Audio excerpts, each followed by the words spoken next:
Let's move on to Live the. for a while, you said, right? Hey, hello. Yes, I did. Oh yeah. I just thought I might as well just do it now because I've just gone live.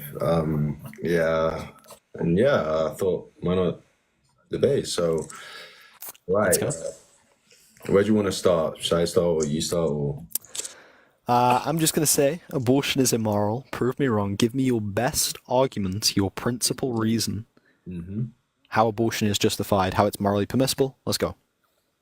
yeah, sure. I mean, I've got a couple of conclusions in which I think you would probably, or at least I'd hope that you'd find absurd. Where if we go off the basis that abortion is actually is immoral. For example, would you say in the cases of great in the cases of you know the life of the mother in any of those cases, would you say that it's still immoral, or would you say that in those cases it would be okay to have an abortion? Yeah, so I give a medical exception to save the mother's life, but I don't give a grape exception. You don't give a grape exception. So in the No. case where, of course, let's for example, there was a case in Peru of a 5-year-old girl who got pregnant. Would you say that she should be carry the pregnancy instead of being able to get an abortion? Yeah, so like when people are usually this young, right? And they're almost certainly going to meet the, I guess, criteria for what would be the medical exception because there's an extreme high risk of death to their life.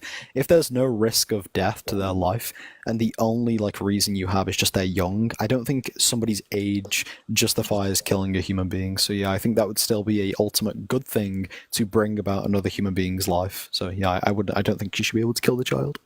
Okay, I mean, also of course, we have the issue of course, they're gonna have to raise that child, especially being so young with They're not them. obligated to raise it.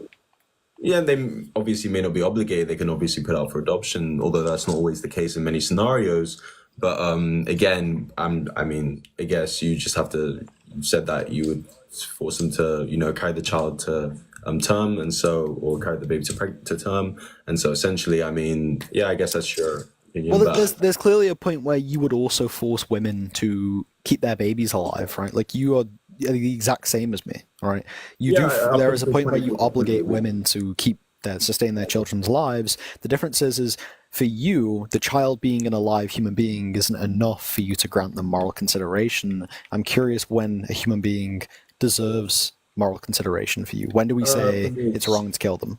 Yeah, for me, I've made my point clear before. 24 to 28 weeks, point at which they typically develop consciousness. It's generally agreed upon scientifically as a consensus that that's when, and so I place more value on past, present, and future What is consciousness. consciousness? That's a good question. Even the best scientists in the world wouldn't be able to give a comprehensive answer. But again, we tend to look at when certain, brain activity is essentially active in Yeah, so what the is it though? brain. Like what can you at least just give me like some kind of example or definition of this thing you're talking about that you care about? So in the specifics of preborn babies, we usually see like neurons firing in their brains. A certain term for it, I don't remember this exact moment, but we can detect brain activity and actual neurons firing, and so I place value in that conscious experience, and that's kind of my view of consciousness in this specific scenario. So would you say we don't grant moral consideration to beings until they have what was your conjunct again? What do they need? Past, present, and future consciousness. Oh, okay, cool. So let me just like pose a question to you since you've already like attempted to get me on like an absurdity. Let's see what you would say. Suppose we had like a newborn who like wasn't conscious, right? But all we had to do to allow them to be conscious is provide medical care to this newborn for the next 60 minutes, right? They've never been conscious before, and they're going to be in 60 minutes. However, somebody has intercourse with the newborn and then smashes the newborn's brains in. All right. Did they violate that newborn's rights, or did they commit harm to the newborn? Um, they violate the rates. In this case, would that person be the? You said did they would they violate the newborn's rights? Yeah, so like under your view, a human being doesn't have human rights until they're conscious. This newborn's never been conscious, right? But they're going to be in 60 minutes. Now, you don't give a shit about future by itself. I do, right? Because I think it's wrong to deprive human beings of their future consciousness. I don't believe in I think I'm a deprivationist, right? So I think deprivation is extremely harmful to that human being. Whereas you would say, well, it's not harmful to kill them even, 30 seconds before they're conscious. So if somebody uses the newborn as a sex doll, all right, and then kills it after, just an hour before it's going to have this conscious experience, have they committed harm or violated that newborn's rights? Okay, I mean, that's a very specific scenario, but I mean, in my case, again, I don't place any more value on it, so I wouldn't say that they've, I wouldn't really, care about what happens to that newborn. But regardless, again, someone may have intended to, have that child. So in that case, especially if it's after 24 to 28 weeks, but if it's before consciousness, then I wouldn't really place much value. But again, So did they do anything wrong to the newborn when they had sex with it and killed it? um, you said, did they do anything wrong to the newborn when they? Yeah, did they commit harm against the newborn? Um, in terms of physical pain, perhaps, but again, I wouldn't place any. No, there's no physical pain. I already told you. They're not conscious. They're not having a subjective experience. This is a comatose newborn who is literally going to have this thing you care about in 1 hour. Now, you would say because they don't meet your past-future conjuncts, who gives a shit, right? So if somebody does use it as a sex doll and then smashes its brains in, did they do harm to the newborn? Just a yes or no? No. Okay, no. They didn't do harm to the newborn. Okay.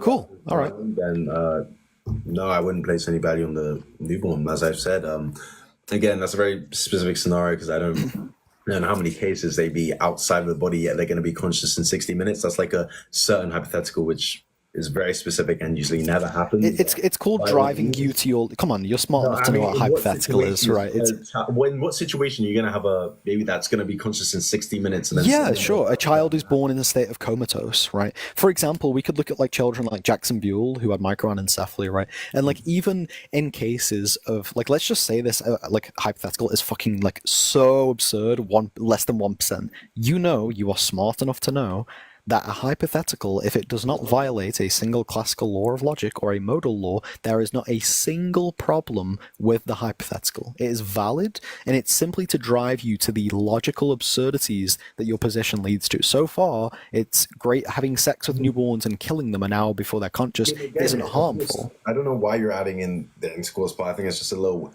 It's just to literally show you how absurd it is. In which, why would that ever be? How that would ever happen, but wait, I don't see don't be disingenuous, like I'm and not just being like disingenuous, but you're bringing up very specific situation which just like literally never occurred. This weird hypothetical. In mine, it's actually more probable, and these things actually do happen. But bro, it does not matter. Literally, this is irrelevant. My hypothetical does not it doesn't contradict any laws of logic. It's completely logically sound. So you agree? You've already conceded to this. What I would say is an absurdity. Now, it's just very specific. But I mean, again. I've got another point, for example, in the case of women who get IUDs, would you say they should go to prison? So basically, you say that all women who get abortions should go to prison. Yeah, I believe that anybody who intentionally kills a human being that can't defend itself, like a defenseless human being, should go to prison, yeah. So 25 or life for every single woman that gets an abortion is what you're saying? Absolutely. I don't like you've got to understand like on the pro-life position that's not an absurdity, right? Because we do grant the same like a moral consideration to a unborn child as I would you or a 1-year-old, because I think all living human beings deserve equal human rights. Personhood or the rights that a human being is assigned happen at conception. I don't think you have rights assigned. Or that's because you believe in God, and so I believe in innate rights. I don't think you get given them. Where do you think human rights come from? Rights? Yeah, I think you have rights intrinsically because you're a human being. Now, can you tell me where you think rights come from? Rights are enforced by other people. So if there's no one there enforcing those rights, then essentially those rights. Wait, no, I don't think in order for rights to exist, they have to be enforced by a society or a government. Is that your stance? I believe they essentially would have to. I don't believe in inherent rights. If you're going to have certain rights, you're basically saying that you have a more obligation to something or a certain obligation to something. And so someone has to enforce that. If no one's enforcing that, those rights are... Wait, so if nobody gives a human rights, let's say like the entire population didn't give like a woman rights. Let's say a 10-year-old girl, and then like the entire population like had sex with that 10-year-old girl against her will. Are they violating her rights? If they're in a system or country which has rights that say those things are being violated, No, then no, yeah, the it's entire, the not entire, right. the entire world, and no government recognizes, and not a single member of society gives this 10-year-old girl rights. And if everyone starts to grape that 10-year-old, are they violating her rights? As I said, I don't believe in inherent rights, So so there's no rights violation? not inherent rights. So I believe it to be a very immoral thing to do and a very evil act, but I don't think there's any rights because, as I said, rights need to Well, be agreed upon by, for example, in a certain country, it can assign certain rights, just like it can assign laws. Without that, then essentially, yeah, so I disagree with you, right? I agree with you that there's going to be the recognition of rights, right? But the recognition and like I guess, yeah, I guess the recognition of rights is distinct from the rights existing themselves. Because you've just told me that if the whole population raped a 10-year-old girl, and that 10-year-old girl, nobody recognizes her as having human rights, you would say there's no human rights violation happening to that girl, which is insane. I don't know why the again, fuck you'd because I bite don't that believe in bullet, inherent but rights. Where do you think these inherent rights come from? Like, what? I'm assuming it comes from God or religion or some sort of religious framework. I think if you don't believe in a god, I don't think you can even believe in like an innate rights. I think that's weird. I Under think atheism, I even don't I see think why even you